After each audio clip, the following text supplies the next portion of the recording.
नमस्कार दोस्तों, ये है आपका चैनल लेट्स लर्न लो।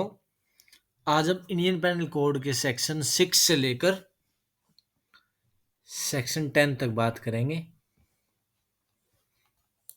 वैसे तो इस सीरीज के अंदर हम पूरे Indian penal code, CPC, CrPC सबको कवर करेंगे, पर सीरीज वाइज चलते हैं। पहले हमारा आईपीसी चल रहा है, तो चलिए शुरू करते हैं अपना चैप्टर सेकंड एक्सप्लेनेशन। हमारा है सेक्शन 6। टोटल 511 सेक्शंस हैं आईपीसी के अंदर और 23 चैप्टर्स है। इसको पूरे को हम कवर करेंगे। जैसे कि आज का जो सेक्शन है जनरल एक्सप्लेनेशंस, ये हम इसी बेर एक्ट से कवर करेंगे और बाकी जो मेन मेन टॉपिक्स है उसको हम अपने नोट्स के माध्यम से आपको समझाएंगे। तो चलिए शुरू करते हैं। Section 6 chapter second general explanations. तो सेक्शन 6 देखते हैं। Definitions in the code to be understood subject to exceptions. Throughout this code, every definition of an offense, हम आपको बताएंगे कि इसके अंदर किसी भी एक्ट के अंदर सेक्शंस को कैसे पढ़ा जाता है, टुकड़ों में काट के। जैसे ये कोमा आ गया यहाँ तक, फिर इस तक। अगर हम टुकड़ों में इसको पढ़ेंगे तो हमें समझ जाएगा, वरना अगर एक बार throughout this code every definition of an offence, every penal provision and every registration of every such definition और penal provision shall be understood subject to the exceptions contained in the chapter entitled general explanation. पूरा हम पढ़ेंगे तो कभी हमें समझ में नहीं आएगा। और ये तो बेसिक सा सेक्शन है।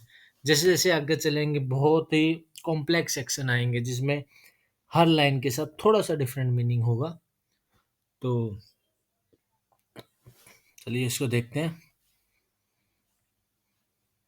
पूरे कोड के अंदर हर डेफिनेशन, हर ऑफेंस की डेफिनेशन, हर पैनल प्रोविजन और हर इलस्ट्रेशन, उस डेफिनेशन का इलस्ट्रेशन और पैनल प्रोविजन का shall be understood subject to the provisions of exceptions contained in the chapter entitled general exceptions।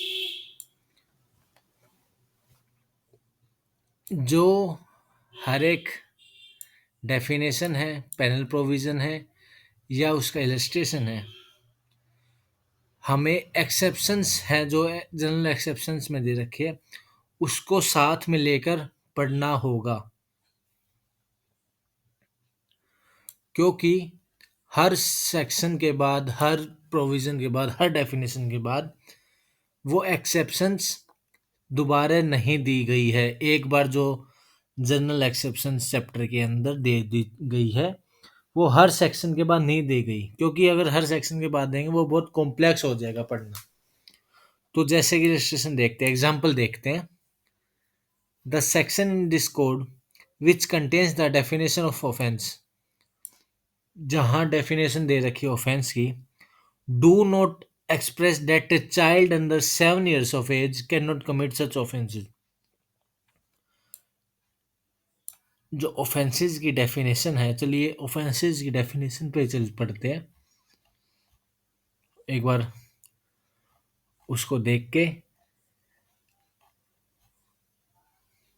Section 40 offence, देखो इसके अंदर दे नहीं रखा। Accept in the chapter section mention in close second and close third of this section, the offence denotes a thing made punishable bye code. यहाँ कुछ भी minor का दे नहीं रखा, या बच्चे का नहीं दे रखा, या 7 साल के ऊपर बच्चा, नीचे बच्चा। पर इसके साथ हम जो जनरल एक्सप्लेनेशंस है उसको, जनरल एक्सेप्शंस है उसको पढ़ के चलेंगे। तो यही हमारे एग्जाम्पल में दे रखा है।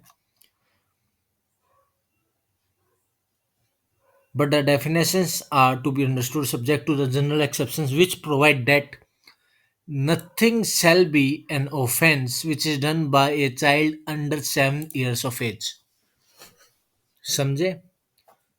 हर ऑफेंस के बाद जैसे चोरी हो गया, डकैती हो गया, रॉबरी हो गया, उसके बाद ये दे नहीं रखा उसकी डेफिनेशन के अंदर कि 7 साल से छोटा बच्चा है वो इस ऑफेंस के लायबल नहीं होगा।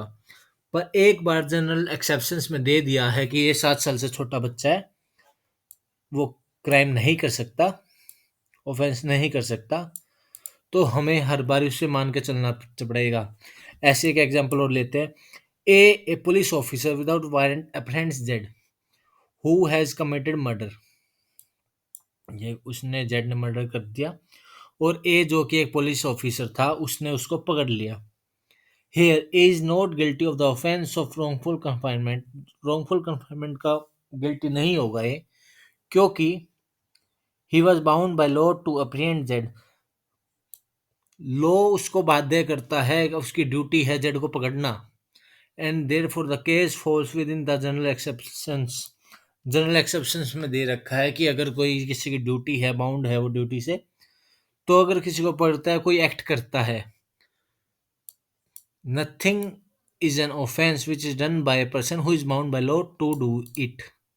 समझे कि कोई भी जनरल एक्सप्लेनेशन या जनरल एक्सेप्शंस में कोई भी दे रखा है, वो थ्रू आउट पूरे के पूरे आईपीसी के अंदर मान्य होगा। ये नहीं कि एक सेक्शंस के अंदर दे दिया, कुछ चीजें हैं जो पर्टिकुलर सेक्शन के लिए बनाई गई है, पर कुछ जनरल एक्सेप्शंस, जनरल एक्सप्लेनेशन पूरी इंडियन पेनल कोड के ऊपर मान्य होगी। जो ये है डेफिनेशंस है, ये बहुत छोटी छोटी है, फिर भी मैं इसको डिटेल में बता रहा हूँ, क्योंकि ये अगर हमारा बेस स्ट्रॉन्ग होगा तो हमें पूरा इंडियन पेनल कोड बिल्कुल टिप्स पे याद हो जाएगा, समझ सकेंगे। याद अगर नहीं भी होगा आपको तो हम इजीली समझ सकेंगे। जो न्यू लो स्टूडेंट्स है फर्स्ट ईयर में, सेकेंड ईयर में, वो प्लीज़ अपने कलीग्स को ये वीडियो शेयर करें और इजी वे में आईपीसी को समझे। Section 7 sense of expression once explained. Every expression which is explained in any part of this code is used in every part of this code in conformity with the explanation। कोई भी expression है वो explain है किसी भी part में, तो is used in every part of those is code in conformity with the explanation। जो एक्सप्लेनेशन के साथ वो conformity के साथ होगा। Section 8 gender. The pronoun he and its derivatives मतलब he, his, him are used of any person whether male or female। ही दोनों के लिए प्रयोग किया गया, मेल के लिए भी फीमेल के लिए भी। Number. Unless the contrary appears from the context, words importing the singular number includes the plural number, and words importing the plural number includes the singular number।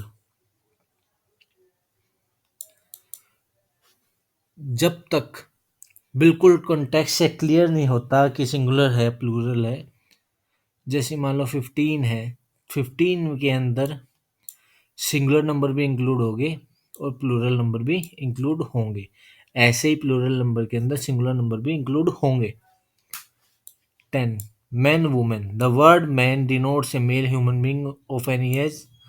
The women denotes a female being of any age. जैसे कि यहाँ कहीं भी child, girl, boy नहीं दे रखा होगा, mail के लिए मैन और फीमेल के लिए वुमेन यूज होगा ऑफ एनी एज। तो ये था हमारा सेक्शन 6 to 10।